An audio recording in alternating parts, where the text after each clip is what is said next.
Sir ये कब्ज होती क्या है, क्यों होती है और कब से बचे कैसे? कब्ज़ आम भाषा में बोला जाता है और अगर हम इसकी बात करें हम इसको कॉन्स्टिपेशन कहते हैं।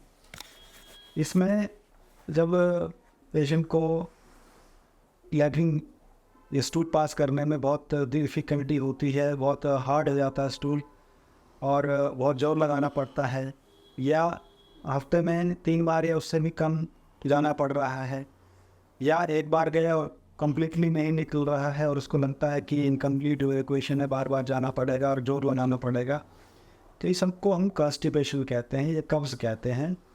कब्ज़ के ज़्यादातर कारण हमारे लाइफस्टाइल से रिलेटेड ही होते हैं कि लाइफस्टाइल जब हमारा ख़राब होता है तो कब्ज़ होते हैं।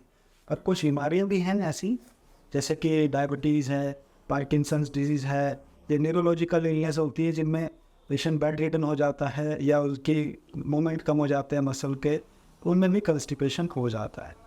पर ज़्यादातर कारण लाइफस्टाइल से रिलेटेड ही होते हैं। लाइफस्टाइल के कारणों में सबसे जो इम्पोर्टेंट कारण है वो है फिजिकल एक्टिविटी। जो लोग फिजिकल एक्टिविटी नहीं करते उनको कब्ज़ रहेगी, इंटेस्टाइन मोटिलिटी अच्छी नहीं होगी, कब्ज़ होगा।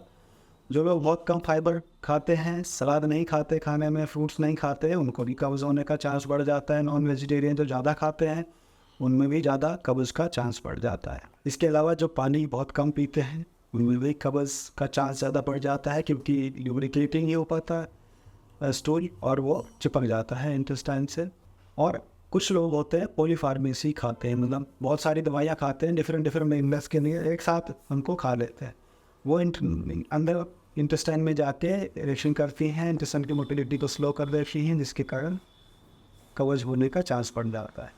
तो खाइए दवाइयाँ जो दी है डॉक्टर ने, लेकिन गैप रख के खाएंगे। और एक बड़ा कॉमन कारण लगभग 25-30% लोगों को आज के टाइम में इंडिया में डायबिटीज़ है। जो डायबिटीज़ का अच्छे से कंट्रोल नहीं रखते हैं लोग, शुगर का अच्छे से कंट्रोल नहीं रखते, उनके जो पेट की नसें हैं वो ख़राब हो जाती है। कि सब जानते हैं कि डायबिटीज़ को कंट्रोल नहीं रखेंगे तो नसों को डैमेज करेगा, तो पेट की नसें भी ख़राब होती हैं और इसको हम गैस्ट्रोपेरेसिस बोलते हैं, जिसमें पेट का स्टमक का या इंटेस्टाइन का मूवमेंट स्लो हो जाता है।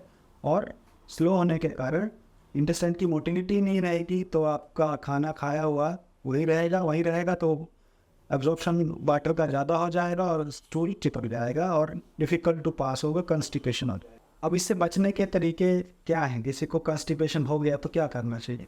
सबसे पहले जो हमने अभी लाइफस्टाइल की बात करी, लाइफस्टाइल अच्छा रखना चाहिए, 3 लीटर से ज़्यादा पानी पीना चाहिए, रेगुलर एक्सरसाइज करनी चाहिए, कम से कम 10,000 स्टेप डेली चलने चाहिए या रनिंग करनी चाहिए, वॉकिंग, जो भी आप कर सके आपकी सेहत के हिसाब से।